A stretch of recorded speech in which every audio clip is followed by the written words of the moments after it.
بسم الله الرحمن الرحيم. الحمد لله رب العالمين، والصلاة والسلام على أشرف المرسلين وخاتم النبيين ورحمة الله للعالمين سيدنا محمد وعلى آله وصحبه أجمعين. وبعد، فقد وقفنا في اللقاء السابق عند قول الله سبحانه: قال كم لبثتم في الأرض عدد سنين، أي ما عدد السنين التي ظللتموها في الأرض. لبث أي أقام. والسؤال ده ليه؟ قال لك لأن الذي شغلكم عن دين يضمن لكم ميعادا خالدا لا انتهاء له الدنيا. طب انتوا لبثتوا في الدنيا قد ايه؟ علشان نشوف المتعة على فرض أنكم تمتعتم بها وتقاس إلى ما أعد للمؤمنين في الآخرة من نعيم مقيم لا يفوتهم ولا يفوتونه، عشان تعملوا مقارنة. انتوا قعدتوا في الأرض قد ايه؟ كم لبثتم في الأرض؟ طبعا القيامة حين تقوم هتقوم على ناس ماتوا يمكن في ساعتها، يبقى المكس في قريب، ومن ايام ادم يبقى طويل. اذا فاللبس في الارض مقول بالتشكيك كما يقولون، فناس لبثوا فيها طويلا اللي هم من ايام ادم، وكل ما يجي مده كده ايه يقلوا. انما هل يدرك الاموات المده التي لبثوها في الارض؟ ما يدركهمش. ليه؟ أم قال لك لأن إدراك الزمن وعدده إنما يتأتى من مشاهدة الأحداث، والميتين ما دام مات يبقى ما فيش حدث، يبقى ما دام ما فيش حدث يبقى ما فيش تقدير لمين؟ للزمن. كالنائم تماما، حين ينام النائم ويستيقظ، ولما يصحى يعرف هو نام قد إيه، هو يقوم يبص في الإيه؟ يبص في الساعة. الله. ولذلك كل سؤال ورد عن هذا يقول لك لبسنا يوما، كلهم الإجابة لبسنا يوما، أو كالذي مر على قرية وهي إيه؟ خاوية على عروشها قال أن يحيي إلى آخره، وبعدين أماته الله 100 إيه؟ ثم بعد أم كم لبست؟ قال له يوم أو بعض يوم. طب وأهل الكهف اللي قعدوا 300 وكذا سنة برضه قالوا إيه؟ يبقى ما فيش إلا يوم أو بعض يوم. أم قال لك لا، دي أطول مدة ممكن يتخيل الإنسان إنه ينام فيه. طب وليه ما عندوش دقة فيها؟ قال لك ما عندوش دقة لأن النائم ما فيش حدث، والزمن ابن الحدث. ما دام ما فيش حدث يبقى في الزمن. الله. ولذلك هيجي يقول لنا بقى في الناس اللي من يوم آدم وماتم، يقولوا كأنهم يوم يرونها لم يلبسوا إلا عشية أو ضحاها. لبسنا يوما أو فاسأل العادين اللي قاعدين يعدوا، ما احنا ما كنا في وعينا عشان نقعد نعد. فمن العادين يعني الملائكة بقى اللي قاعدين يحسبوا لنا، انما احنا من ايه؟ ما نعرفش. قال إن لبستم إلا قليلا لو أنكم كنتم تعلمون. يعني مهما قدرتم طول الحياة، حتى اللي مات من أيام آدم، لو أنتم قدرتم الزمن الذي ينتظركم في الجزاء الآخري كنت تقولوا ده الزمن ده مهما طال لا يقاس بالنسبة لمين؟ للزمن الذي ايه نعيشه في عذابنا او في الجزاء على سيئاتنا. قال ان لبستم اي ما لبستم الا قليلا. امتى؟ لو انكم كنتم تعلمون طول ما تصيرون اليه من خلود مقيم في عذاب ايه؟ في عذاب مقيم. ليه؟ وانتم طب لما نقول لكم كده هيبقى طويل قوي. انتم ماذا كنتم تفهمون من خلقنا لكم؟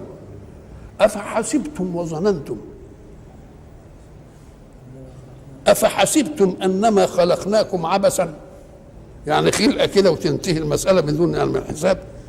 احسب الناس ان يتركوا ان يقولوا امنا وهم لا يفتنون. كلمه عبث، العبث تدل على فعل، ولكن فعل لا غايه له. يبقى كل فعل بينعمل الفعل عشان ايه؟ عشان غايه. يبقى فيه عبث وفيه لعب وفيه جد، حركات الحياه. الجد هو أن تعمل العمل لغاية مرسومة بأسباب مرسومة. طب واللعب؟ قال لك بتعمل عمل هو في واقع الأمر لا غاية له الآن، إلا إيه؟ إلا دربتك أنت على الحركة وشغل ملكاتك بأشياء لتمنعك عن الشغل بإفساد أشياء. أنت لما بتيجي تجيب للولد لعبة صغير كده بتاع كده عشان إيه؟ أنت بدك تصرف حركته إلى إيه؟ إلى شيء علشان يمنعه عن أشياء ضارة، أو تعلمه بشيء أشياء تنفعه في المستقبل، بأشياء إيه؟ تلعبه تقول له يا ادخل انزل البحر العب لك شوية. في قبل اللعب دي هيجي حتة تانية اسمها لا.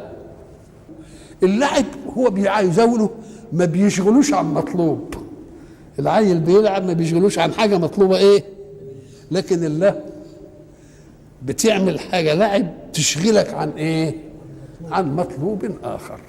فلسه هو ما بيصليش مثلا وقاعد يلعب، انما اللي وجبت عليه الصلاه وقاعد بقى يلعب طاوله ولا يلعب مش عارف ولا في التلفزيون ولا مش عارف ايه، يبقى ده اسمه ايه؟ لعب. انما اللي ما كلفش به يبقى اسمه ايه؟ لعب.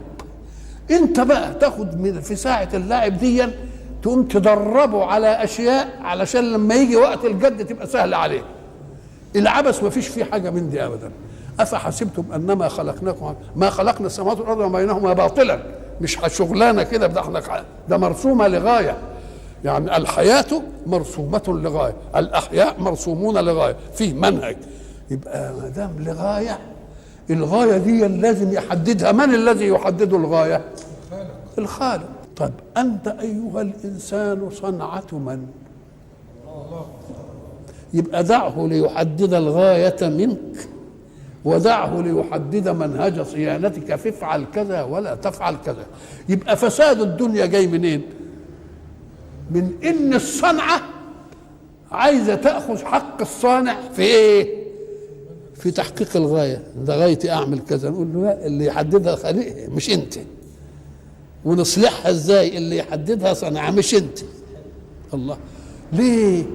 قال لك لان الصنعه حين تصنع وخالقها يحدد غايتها، يبقى هيوضع لها المنهج اللي يقدر يعينها على الغايه.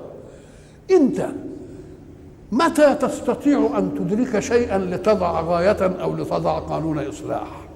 في سن كام؟ امتى في عقلك؟ يبقى امتى يعني؟ لازم يكون بعد 20 على الاقل. الله. طب وقبل 20 بقى مين اللي يوضع لك الحكايات دي بقى؟ يبقى انت عايز اللي يوضعها لك قبل ان لا تقدر على الوضع، واللي يعملها لك قبل ان لا تقدر على الوضع يبقى مين؟ يبقى هو اللي خلقك. يبقى فساد العالم جاي من ناحيتين اتنين، ان العالم عايز يحدد الغايه من الوجود ودي مش شغلته، وعايز يحدد قانون صيانه هذا الموجود ودي مش ايه؟ من شغلته. فالى ان نعود نسلم الصنعة إلى صانعها غاية ومنهجا، يبقى يستقيم أمر الإيه؟ يستقيم أمر الدنيا.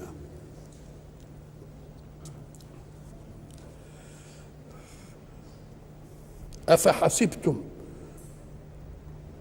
أنما خلقناكم عبثا، ما خلقنا السماوات والأرض وما بينهما إيه؟ لاعبين، ما خلقناهما إلا إيه؟ إلا بالحق.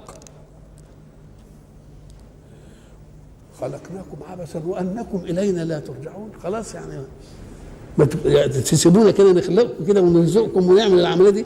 طب ده انت قبل ما توجد ايها الانسان اعدت لك دنيا تستقبلك فيها كل مقومات حياتك الضروريه، وفيها ما لو اعملت عقلك المخلوق لله بالطاقه والقدره المخلوقه لله في المادة الكونية المخلوقة لله لأسعدت حياتك وأطرفتها. يبقى مديك الضروريات، ضوء، مديك مية، مديك ايه؟ هواء، مديك عناصر في الأرض تنبت لك، وإن لم ترمي فيها بذر. إن كنت عايز ترفه بقى حياتك ويبقى عندك ده وده وده، شغل ايه؟ شغل مخك وبمجهود ايه؟ قدرتك وطاقتك في مادة الايه؟ في مادة الكون. يبقى لازم تشوف هو عمل لك ايه وتشوف الغاية اللي عملها. الغاية اللي عملها لك انت في ذاتك بتحاول تعمل جزئية من هذه الغاية. احنا بنخلي الولد يتعب ليه في المذاكرة ويقعد التحضير اللي مش عارف ايه ويعيش كويس، ولما يعيش كويس بعدين يحصل ايه؟ انا عايز الغاية اللي ما يكونش لها وبعدين وبعدين يموت. الله، تبقى مش غاية بقى، ملهاش. يبقى لازم فيه غاية تانية ما فيش فيها بعدين، وبعدين يلقى الله ويدخل إلى الجنة النار إلى خلود. تلك الغاية التي ليس بعدها بعد. يبقى إذن كل حاجة لازم تقاس بإيه؟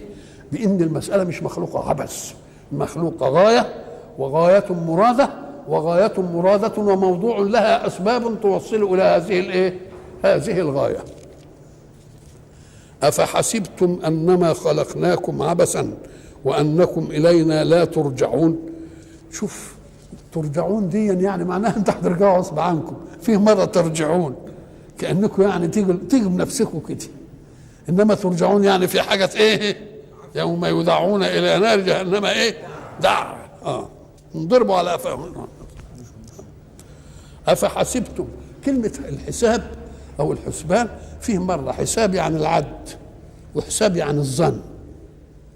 في حسبة يحسب، وفي حسبة يحسب. حسب يحسب بمعنى ظن، وحسب يحسب بمعنى ايه؟ بمعنى عد. وكلها التقدير اما العقلي واما المادي. افحسبتم انما خلقناكم عبثا وانكم الينا لا ترجعون.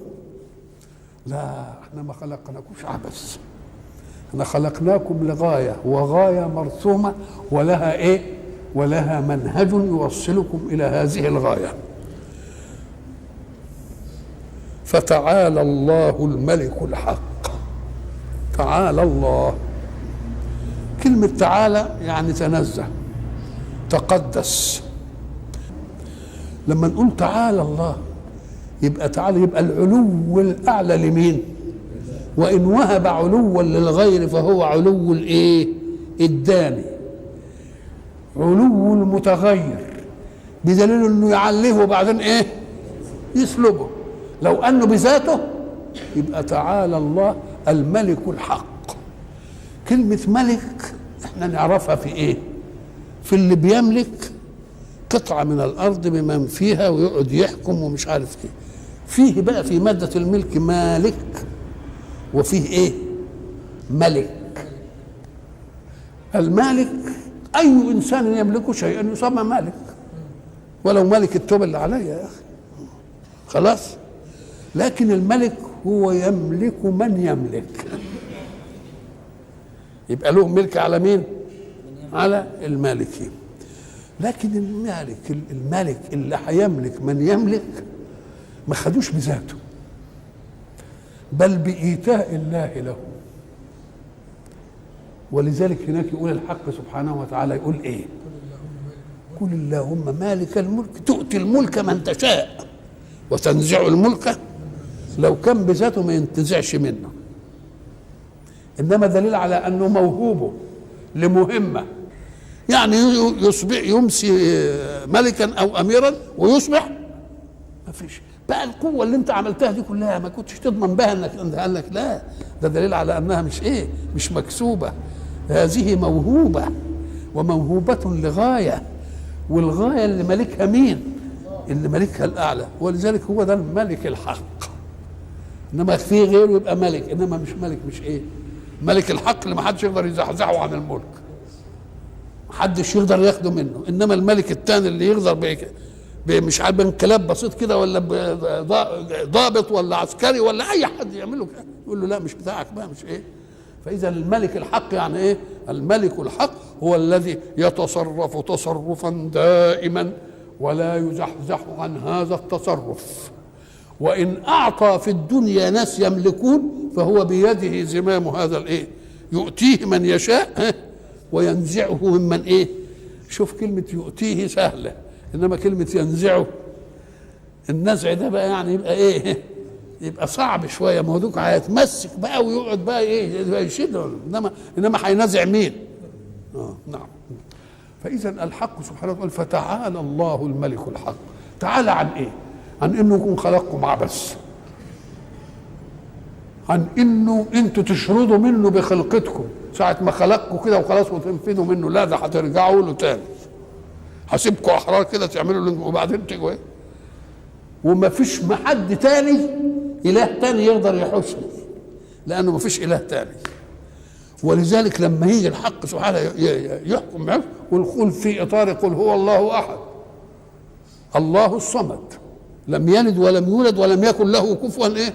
فاذا قال لك شيء يبقى معناه ان هو اللي ايه، هو اللي ايه، اللي مش ما فيش حد ايه، ما فيش حد يعرف.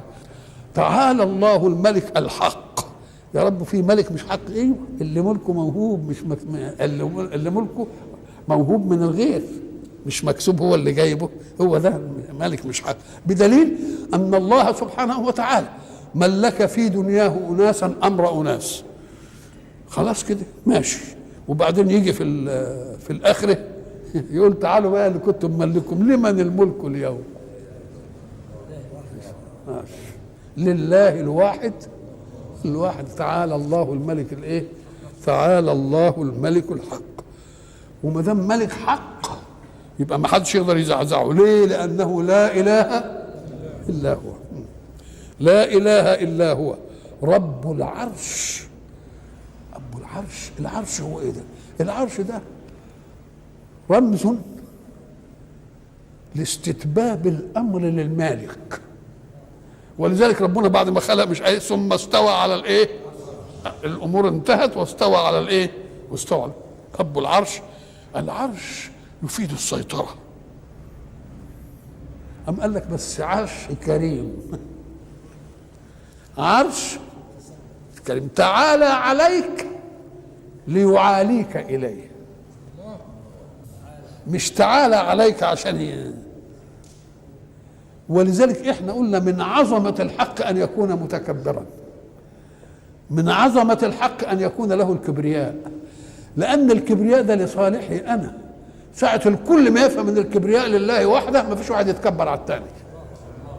يبقى الكبرياء دي لمصلحتي ولا مش لمصلحتي؟ احنا قلنا زمان أن العبودية لفظ ثقيل وبنكرهه، لأن العالم يشقى به من بعض. ومعقول أن العالم يشقى من عبودية الإنسان للإنسان. ليه؟ لأن لما يكون عبد وسيد، السيد يأخذ خير العبد. طب وعبوديتك لله تأخذ أنت خير الله. ربنا عرشه عرش كريم عشان ينطر على عبيده، هيبقى عرش ايه كريم. وكلمة الكريم دي واخذة في اللغة ملحظ. هذا الملحظ أن الكريم في كل شيء هو أشرف غاياته. الكريم في كل شيء هو أشرف ايه؟ أشرف غاياته. يقول لك ايه؟ كم تركوا من جنات وعيون وزروع ومقام ايه؟ كريم. لأن الكريم ده مظهريته مد الغير بمضمون كرمك. يبقى لما تكون انت في زروع ومش عارف وايه وايه وايه كريمه، يعني بتطلع من للغير. اهو رب العرش الكريم ده اشرف غايات الايه؟ الملك. لأن الملك مش على الناس بل لصالح مين؟ بل هو للايه؟ للناس. ولذلك هناك حتى لما ربنا بيوصينا على ابوينا يقول ايه؟ فلا تقل لهما اف ولا تنهرهما وقل لهما قولا ايه؟ قولا كريما. يبقى الكرم في كل شيء هو ايه؟ اشرف غايات جنسه، اشرف غايات جنسه. وليه؟ ام قال لك لان الحياه الله سبحانه وتعالى وزع فيها اسباب الفضل، ولكنه جعل فيها قوي قادر وجعل فيها عاجز، والقوي هو اللي يعونه ويعمل مش عارف ايه. يبقى الكرم دائما استطراق نفع القوي لمين؟ للضعيف. كل خصلة من خصال الخير يكون فيها هذا الاستطراق لازم توصف بالايه؟ لازم توصف بالايه؟ بالكرم. فعرش كريم يبقى معناها انه يعطي من نعمه للخلق. فتعالى الله الملك الحق لا اله الا هو رب العرش الكريم. اوعى تفهم من العرش السيطرة والعلو والجبروت بس. ومن يدع مع الله إلها آخر لا برهان له به فإنما حسابه عند ربه. انت بتدعو ما لا يملك لك ضرا ولا نفعا. الدعاء هو ايه؟ العباده، والعباده هي طاعه الامر واجتناب الايه؟ النهي. ادي الايه؟ فالذي يعبد اله لا برهان على الوهيته، لا برهان. ليه؟ لان احنا قلنا ساعه ما قال شهد الله انه لا اله الا هو واعلنها مدويه في كتاب معجز مقروء ومحفوظ ومسطور. كتاب مقروء ومحفوظ في الصدور ومسطور في الكتب، مش كلام كده بيننا وبينكم لا اله الا انا. طيب ان كانت القضيه صح يبقى انتهينا، ما فيش اله الا هو، خلاص. طب وان كان القضيه مش صح وفي اله تاني، نقول ما سمعش ان في واحد ادعى الالوهيه كده. ان ما كانش سمع يبقى ما ينفعش اله، ده نايم على ودنه بقى، مش داري باللي حواليه. طب وان كان سمع ما قالش لا ده الاله وانا اللي عامل، ما حدش جه. وحين يدعي واحد دعوه ولا يوجد له معارض تبقى الدعوه تسلم له الى ان يوجد مين؟ الى ان يوجد المعارض. ومن يدعو مع الله الها اخر لا برهان له به فانما حسابه عند ربه انه لا يفلح الكافرون. عجيبه ان السوره تيجي في الختام كده تقول لا يفلح الايه؟ الكافرون. فتختم السوره هنا بنقيض ما بدأت به قد افلح الايه؟ المؤمنون. وهنا لا يفلح مين؟ شوف القوسين بقى، هنا افلح الايه؟ المؤمنون، وهنا لا يفلح الايه؟ لا يفلح الكافرون. وما دام بقى المساله مساله ايمان ومساله لا يفلح الكافرين، فتمسكوا بربكم، تمسكوا بربكم فعل منهج، في افعل ولا ايه ولا تفعل.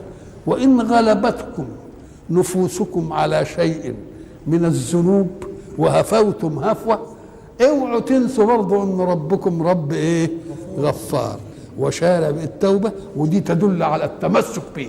فقال ايه؟ وقل ربي اغفر وارحم. اغفر يعني ما فات، وارحمنا ان نقع في ذنوب ايه؟ في ذنوب آتية، وأنت خير الراحمين. وإلى لقاء آخر إن شاء الله.